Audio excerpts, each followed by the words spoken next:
நல்லதா 4 விஷயம். 1, நீங்களாக கற்பிதம் செய்து வைத்திருக்கும் உங்களுடைய லெவல்ல இருந்து இறங்கி வர்றத தோல்வின்னு நினைக்காதீங்க. சாதாரணமா இருங்க. யாரையாவது மிஸ் பண்ணா அவங்க கால் பண்ணணும் அப்படின்னு வெயிட் பண்ணாதீங்க. நீங்களே கால் பண்ணி பேசுங்க.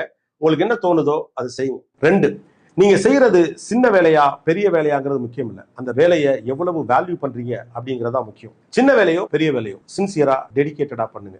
இன்னைக்கு பெரிய பெரிய ஆட்களாக இருக்கக்கூடிய பலரும் தங்களுடைய சிறு வயதில் சின்ன சின்ன வேலைகள் பார்த்தவர்கள் தான். 3, உங்களுடைய நேரத்தை யாருக்காக எதற்காக கொடுக்கிறீர்கள் என்பதில் கவனமாக இருங்கள். உங்களுடைய முக்கியமான நேரத்தில் தேவையில்லாத நபர்களையோ விஷயத்தையோ அனுமதித்தால் நீங்கள் ஒரு பொழுதுபோக்கு கருவியாக மாற்றப்படுவீர்கள் என்பதுதான் யதார்த்தம். Be aware.